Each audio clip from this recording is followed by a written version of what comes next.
intersection of making art and making money. Hello, and welcome to Explore Your Enthusiasm, episode 123 with me, Tara Swiger. Today, we are going to talk about some heavy stuff and some stuff that a lot of people talk about individually, one-on-one with me, but I feel like we haven't yet talked about as a community, and I want to talk about it so that you know you are not alone in this. So over the last 6 months or so, I've been amazed at how many people have come up to me at shows and conferences. Basically every live event I've done, at least 2 people have come up and told me about either their mental health or that of a family member. And they were telling me in the context of, this is why I haven't been able to work on my business. This is why my business has slowed down. They told me about anxiety, depression, Alzheimer's, and their parents that now they have to take care of. They've told me stories of their child abuse, their own miscarriages or stillbirths, or their children have autism or learning disabilities or physical disabilities. And all of this makes sense statistically, especially the mental health stuff, as 1 in 5 adults deal with mental health issues at least once in their life. That might be a bout of depression, it might be anxiety, it might be having some OCD tendencies, but the statistics say that 1 in 5 adults deal with this in their life. So of course, there are going to be a lot of people that are building businesses that are also trying to deal with this. So like I said, about 2 or more people at every live event I did shared their own story with me. And at every point, I thought, you are not alone. So many other people have talked to me about this. And I would tell the people, you're not alone. Of course, I wouldn't be able to tell them other people's stories, but I could tell them my own, and I could just let them know, like, you're not the only one coming to me about this. So at CGOA, which was in July, I started to think. So I know that this is super common amongst thriving creative businesses. Like, I know people who have amazingly huge businesses that are dealing with this, but you, my listeners, my friends, you may not know that because you're not having these conversations in the same way with other thriving businesses. So you're not hearing these stories. And there's a good reason for that. I don't think that everyone should tell their story if they're not comfortable. These stories are personal, and these makers aren't called to share it all online. But I am. I am here to help you know that you're not alone in this. That is my guiding mission in everything I do in my business. To let you know you're not alone in whether it's feeling overwhelmed, whether it's a business that's not yet profitable, whether it's a business that you think should be bigger because someone else's is, or if you are dealing with issues of mental health. You're not alone in this. So as I share, I want you to remember, whatever you're struggling with, not only are you not alone, but you can move forward with it. You can have a business that suits your life and that's sustainable for who you are and what you're struggling with it exactly as you are. You do not need to get more together. You do not need to be more on top of things. You can do it where you are. And you don't have to be different or better or together to make a business thrive. There are a lot of crazy pants people making awesome businesses. And I wish I could show you all of the people who are exactly like you, who are struggling with the exact same things. But their stories aren't mine to share, but mine is. So before we go on and we get more into it, I want to give you a warning. I'm going to be talking about suicide, depression, and anxiety. Now, when I've been at my most anxious, reading stories of other people's anxiety really increased my anxiety levels. It was not good for me. Actually, I had to put down a book I was reading about anxiety because it was too much. So I want you to be kind to yourself. If you're feeling like you can't listen to this, that's totally okay. Stop listening and go talk to someone. Tell someone in your life or talk to a professional. You can call a helpline that has professionals at the National Institute of Mental Illness at 1-800-950-6264. I'm going to have this number and their information on my website for this podcast episode at taraswiger.com/podcast123.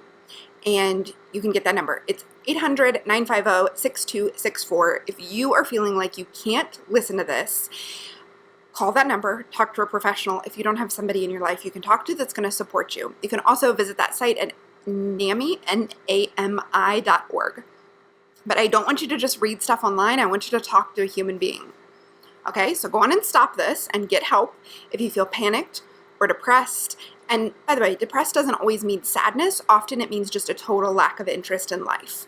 So if that's how you're feeling, please stop. You can come back to this later.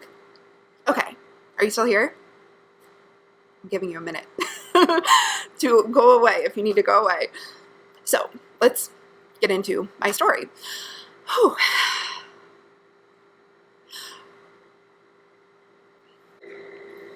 Earlier this year, a friend of mine committed suicide. And this was an internet friend. We never met in person, but I spoke to her regularly. We got personal and emailed about infertility issues. She asked me for church recommendations. She sent me testimonials every couple months about how much my programs were helping her and her business, and just the sweet emails. Her name is still at the top of my Google chat list. Every time I log on to my email, there's her name. When I go into Goodreads and I mark a book to read, often hers is the first review that pops up. So I feel like I'm encountering her online months after she's already gone. And her death hit me hard. Of course, I felt grief about the loss of her life. I miss her, but I also felt fear. And this would hit me hard like once a week, every week for months. But her story brought home for me the reality that I've long known because I have helped family members and friends through this, and that's that depression lies. Depression tells you lies about who you are and what people will think of you. Now, Will Wheaton explains this really well. I'm going to link to one of his blog posts about it. He did a video about it. It's a great explanation about how depression lies and is a total jerk. He uses different language. We'll keep this G-rated and just say depression's a jerk. So depression makes you feel like you're alone, like you're irrevocably screwed up, that there's nothing you could do to make it better. I know this, unfortunately, from my own experience. But I had dealt with bouts of depression in the past, but always got over it, thought it was okay, read a little bit about it, didn't really worry about it, didn't see a doctor about it. But I now realize that my friend's suicide hitting me hard, and all the things I've experienced since then was anxiety. But the thing about anxiety and how you're dealing with life in a different way when you're struggling with it is that it's really hard to tell the difference between anxiety and normal life. I've since talked to others about it and learned that this is really common. Since we don't know what it's like to be in anyone else's head or live life through how they see it, we have no idea if it's normal, like a normal, I'm kind of stressed about this, I'm kind of tense about this, I'm freaking out about this, or if it's persistent, life-inhibiting anxiety. So it's hard to explain how anxiety feels, but the best explanation I've come up with, and when I shared this on the Starship, it actually helped someone realize this is what she's been dealing with. So I hope that this explanation helps. If you experience anxiety in a different way, you're allowed to do that. This is my own experience. So when I have a panic attack, it's like a hungry bear has just walked into the room and is like, rah, and my body reacts like a bear has walked into the room. But everyone tells you not to worry. There's no bear. Like, you're like, there's nothing scary here. Why are you scared? Don't be scared. And your brain tells you, there's no bear here. Why are you reacting, body, like there's a bear? But your body is reacting like, holy cow, there's a bear. Run, fight or flight, baby. Like, you got to get out of here. And no matter how many people tell you, relax, you know, your body is like, I can't relax. So that's a panic attack for me. Whereas general anxiety disorder is like living with a bear in the room. He's got a muzzle, he's got a chain, but you mentally know the bear isn't there or can't bite you, but your body is still super freaked out. Like, if I put you in a cage with a muzzled bear, your body would be like, right? Low level, stressed out.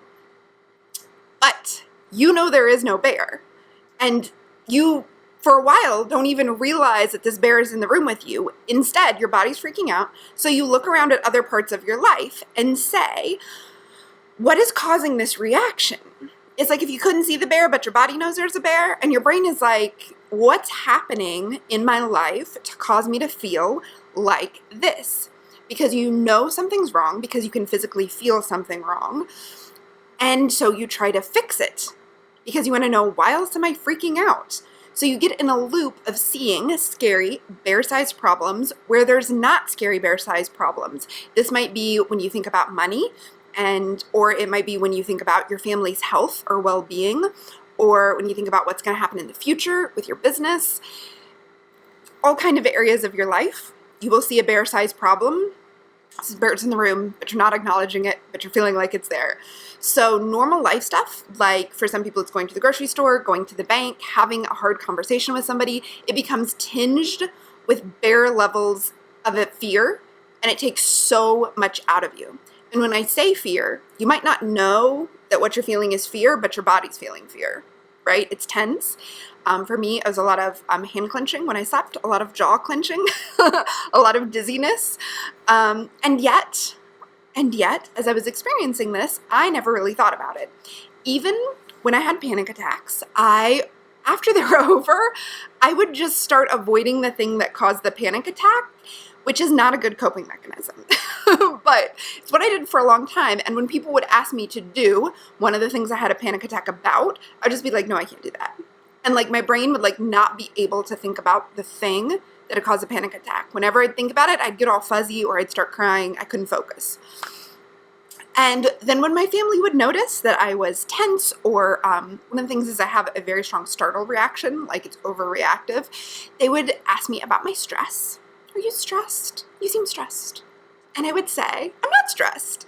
I love my life. And this is true. This is not denial. I love my life. I love my business. I love the people I work with. I love my family. I love this new house we live in. I love my puppies. There is so much good in my life after years of working hard and after years of going through scary things. What is there to be stressed about? I'm not stressed. I'm like working. I'm loving my work. It's fine.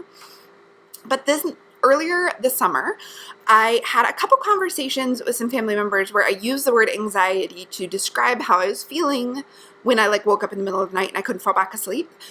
And one of the times I used the word anxiety, and I remembered a post by Kyla Roma, and there's going to be a link to this in the blog post, where she talks about her own diagnosis of generalized anxiety disorder. So I looked up that post, and I think it came out in 2010 or 2012, a long time ago.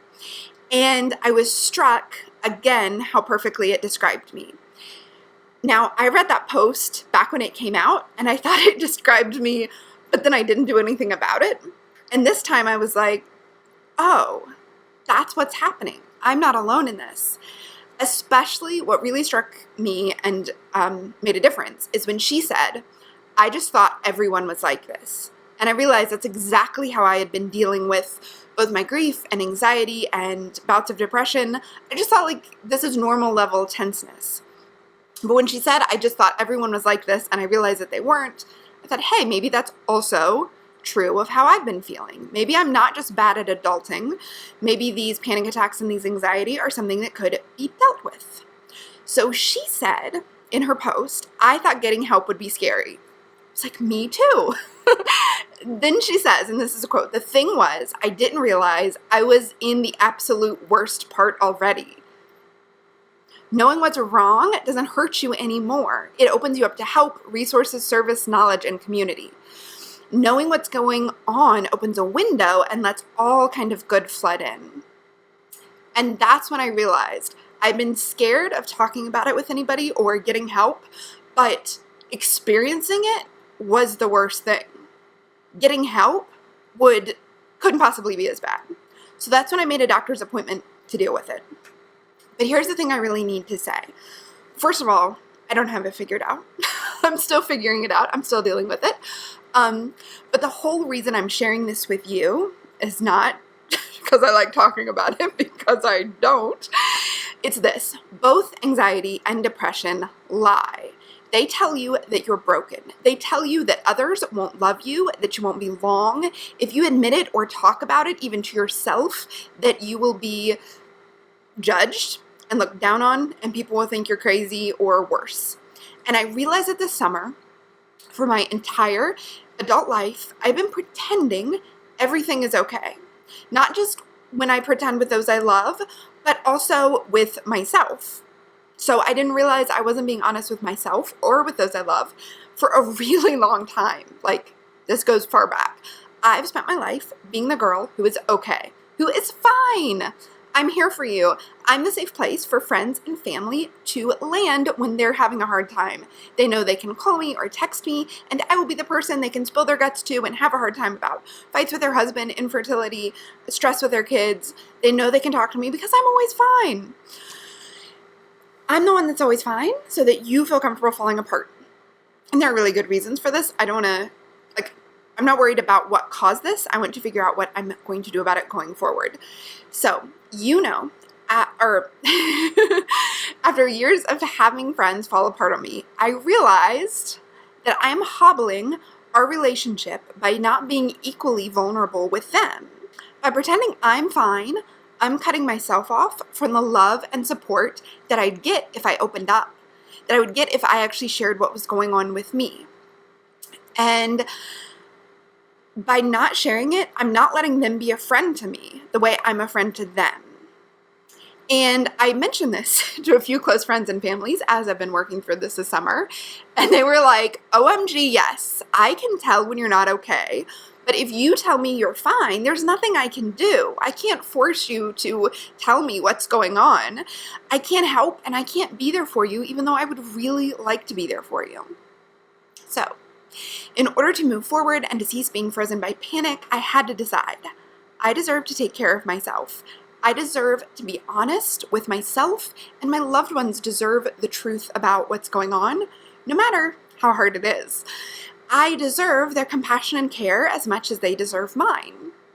And good news, I have better and closer relationships just in the couple months I've been doing this. So part of my healing and working through this is to tell the truth, both to myself and to my loved ones. And another important part of this was stepping back from my business. And that's why I'm sharing it with you guys. This summer, I turned a lot of stuff over to Jess, who, if you don't know, she's my VA and number one. So I turned a lot of stuff over to Jess while I went to doctor, and I tried some solutions, and I built a new way of working and being in the world. I'm not even close to done yet. I feel like I'm at the very beginning. But what's awesome, and why I wanted to share this with you guys now, is that my business didn't die. I didn't kill it.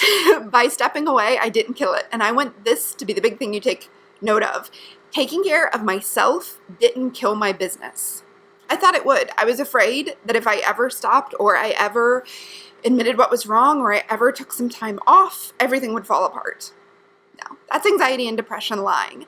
And many of you I know feel the same way because you've told me. So I'm telling you this because you deserve it. You deserve the truth from me, and you deserve compassion, both from yourself and from those you love.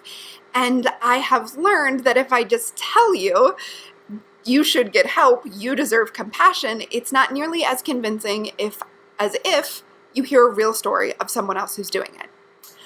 So I've learned that I can't be my most compassionate self with others who are struggling with this or anything if I don't tell myself the truth and offer myself compassion and allow that compassion to come from others. So if you also always pretend you're fine, or if you feel like you're a hot mess all of the time, you also deserve compassion and love. I wish I could give you that compassion sitting across from you, holding your hands. If I could, I would listen, and I would help you build systems in your life so that things keep running even when you fall apart. I would help you build a business model or find a business model that you can manage even in your hard times. I would help you create a sustainable life for yourself, no matter what your situation is. So for some of us, for many people, that means not having a business and instead getting a regular paycheck. And that's okay. In all of this, be your own boss, follow your passion. I think we forget that in a lot of situations, the best thing you can do for yourself is take away the stress and the responsibility of running your own business. I wanted to say that because I have worked with quite a few people who that's what they decided. They decided, you know what I need for my own mental health is to just show up at a job and get a paycheck and then go home and take care of myself and my family. That's okay. Now, I have two reasons for talking about this and sharing my own story and not just talking about other people vaguely, but getting personal. Two reasons. The first is that there's a stigma about mental health. This stigma keeps people from sharing their stories because they're afraid they'll be judged, which in turn reinforces the stigma. The more we're afraid of sharing this and the more we hide the truth about something that is just a medical diagnosis, that is just a problem that we deal with, the more we hide it, the stronger the stigma becomes in society. The more we share our stories, the more you can see that you're not some kind of crazy pants. The more people you hear saying, oh, hi, I suffer from depression and yet I manage my business. Or I suffer from anxiety and I'm still able to be a good parent. Sharing it helps other people realize they're not crazy pants. Or if you are, you're not alone in your crazy pants because I have a matching pair. And that helps break the stigma. So the second reason is I want you to know that you can do this. You can work towards creating the life you want exactly as you are. You should get help and work on keeping yourself healthy, but you don't have to be better or more together or not an anxious person or not a depressed person. You don't have to wait until you get it together to move forward. Because I'm starting to think I'm never going to feel like I have it together. You don't have to wait until you and all your loved ones are neurotypical before you're allowed to do the thing with your life that you want to do. So I'm not saying it's easy, and I'm not even saying you're always going to be able to get out of bed and like, go, kick butt, woo! No. In fact, one of the main reasons that I wanted to share this is I read an article recently about a yarn maker whose whole business exploded and she didn't fill a bunch of orders. And one of the main reasons she gave was that she went through a serious bout of depression. And her business explosion, first of all, was terrifying. And I thought the way that they wrote about it really reinforced the stigma that people with mental health issues just can't do anything, which is not true. And it made me feel like that people believe that you can't have a successful business. It reinforces that stigma that you can't do it. And reading her story made me realize I'm that much more dedicated to find a way to do this while not pretending you can do everything, by not shaming you that you need to rest or you can only work for a couple hours a day, or if you have a chronic illness that there will just be some weeks where you can't get any work done. We got to have a way of doing this, of building a life and creating your work and sharing your work and your art with the world that is still sustainable for your mental and physical health. Because what I have found in over 5 years of talking to makers and artists all over the country and now world, what I found is that this depression-caused explosion of this business isn't the rule, and it isn't even the norm. In my experience, most of the people who are dealing with this are able to find a business model and path that works for them if that's what's best for them. If it's not best for them, to get a job and just get a regular paycheck. So the depression-caused explosion doesn't have to happen to you. I really wanted to talk about that. So I'm not saying it's going to be easy, but I am saying don't lose hope. Don't for a minute think that the businesses you admire are run by always healthy, always happy people. Don't think that because I put out a weekly podcast that I can get it together to record a weekly podcast. Don't think that because I have it together or feel amazing at a conference or during a webinar that I'm like that all the time. In fact, when I'm at a conference or a webinar, I'm having the best time. That's still true. And yet that state isn't my always state, right? The actual thing is, I call the podcast Explore Your Enthusiasm. I write about using enthusiasm as a business advisor, specifically because when overcome with anxiety, the best way through and out for me is enthusiasm. To tap into something I can get enthusiastic about. Now, in the worst bouts of depression, often the only thing I can get enthusiastic about is a cookie. I will crave a very specific cookie, and if I can go in the kitchen and make it, that was one thing that day I was enthusiastic about. So for me, following enthusiasm is the best way out of the swirling of anxiety or the total disinterested in life of depression. So although it's not easy, I don't want you to lose hope. And I don't want you to think that everybody you see online is feeling the way they present themselves online. Because it's not either or. It's both and. I do feel amazing at a conference. I am on a high when I'm teaching live. And I'm feeling my most myself when I'm writing. That's why a lot of my writing and podcast is positive, because that's how I'm feeling when I'm writing. So I'm not, when I share pretty pictures on Instagram, it's because it makes me feel good, because I like finding the pretty blooms around my neighborhood and then sharing them. I like admiring the adorableness of my puppies and then sharing it. So I'm not pretending when I do any of those things that everything's okay. I'm sharing the parts of my life that I want to share that help me feel enthusiastic to keep going and that serve my mission. So remember that this is the difference between using the internet for fun and using it for business. So since I use my online platforms to serve my mission, which is to help you not feel alone and help me build a business, I filter what I post through that mission. So I don't post a lot of, oh, I'm just having the worst day ever, because how is that serving you? How is that serving my mission? And how is that helping people feel not so alone? So I talk more about your mission and how to filter things through it in episode 89 of the podcast if you want to think more about that.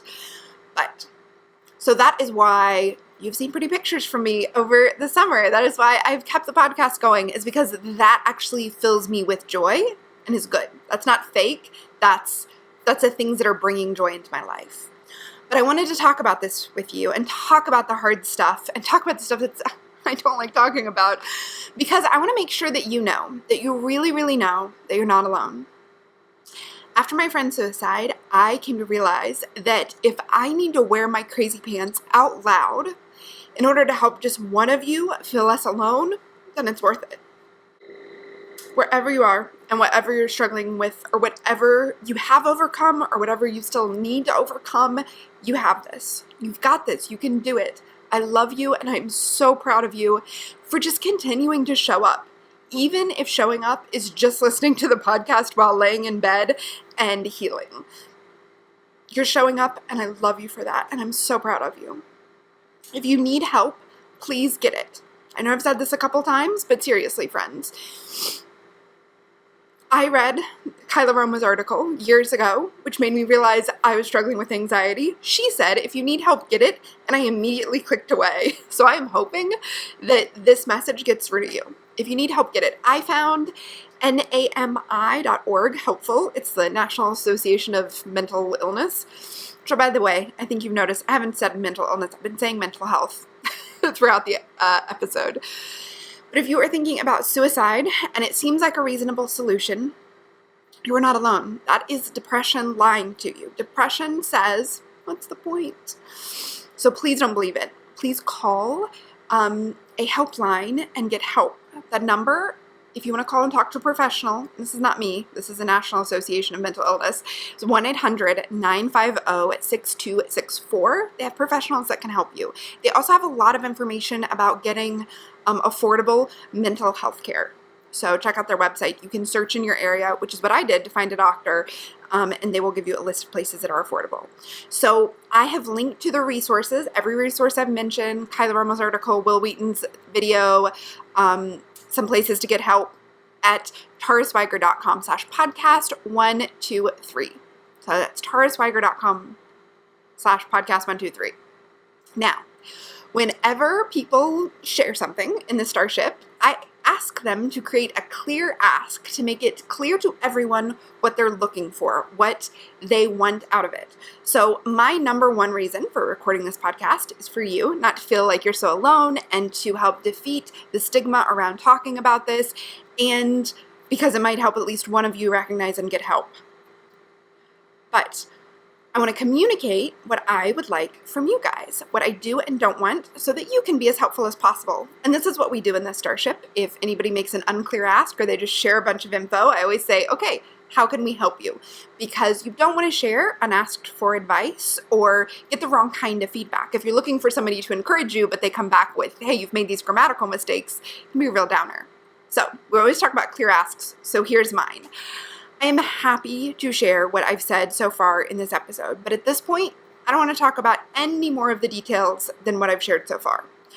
And also, I'm not looking for suggestions or recommendations about anxiety or depression or what you think I should do.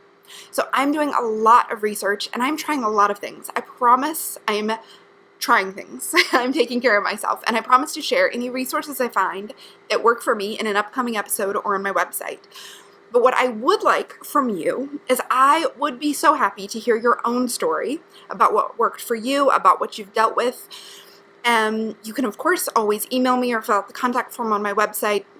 And I would especially love if you felt comfortable sharing your story with the community, because a good portion of people are going to hear this story and think, okay, that's just her. She clearly has problems. But the more we can take away the stigma, the more people can hear a variety of voices, the more it sinks in that it's really okay. It's really okay to get help. It's really okay to feel like this. So if you would like to share your story with the podcast community, you can call, it's my Google Voice inbox. It will automatically go to voicemail. You leave a message that will be recorded. It's 567-393-8272. That's 567-393-TARA, 8272. And you leave a message. Tell me how long you've been in business, what you're dealing with, and how you feel now, and what helped you get to where you are now. So if you want to share any resources, if you want to share any ideas, tell me the kind of business you're in. You can absolutely remain anonymous. You don't need to share your name or your business name if you don't want to. And if I get at least 3 calls, I'm going to edit them together and share them on an upcoming episode of the podcast, along with any more resources that the community shares with me. Because a lot of you tell me your stuff, but I want us to tell everyone. Maybe not your personal story, but just the resources that will help. So you can call 567-393-8272, leave me a message, tell me what's worked for you and how long you've been in business. And by doing that, you're giving me permission to share it on the podcast. I'll edit them together into a podcast episode if enough of you call. Or you can share your story with both your community and mine on Instagram using the hashtag Explore Your Enthusiasm. So just post a picture on your own Instagram, use the hashtag Explore Your Enthusiasm. I promise to come and celebrate your braveness. Now, I posted about this in the Starship last week before recording this podcast. I did a lot of crying when I wrote it. I shared with them like the rough draft of this, and they helped me both be brave and come up with some ways of saying things, and they really helped a lot. And the outpouring of support and Me Too's have given me the courage to share this with you on the podcast. The Starship is full of people who are makers and artists, many of which are being brave and working on their business despite anxiety, depression, and chronic diseases.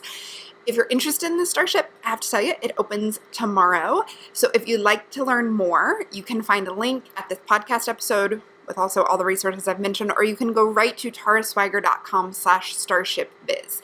Opens tomorrow. I wanted to make sure I told you that. But I just want to thank you so much for sharing your stories with me at conferences, via email. I so appreciate it. It's given me the bravery to do this, and you've inspired this episode. So thank you for your kindness and your encouragement going forward. And no matter how you feel today, I hope you find the enthusiasm in your day. Thank you. Thanks so much for watching. You can get weekly lessons like this in your inbox, along with access to worksheets and checklists and transcripts from all the podcast episodes when you sign up below. You can also subscribe on YouTube, and YouTube will notify you when there's a new video. And you can follow me on Twitter or Instagram. If you do, be sure to say hello or leave a comment below the video to let me know you're there. Thank you so much for watching, and have a very enthusiastic day.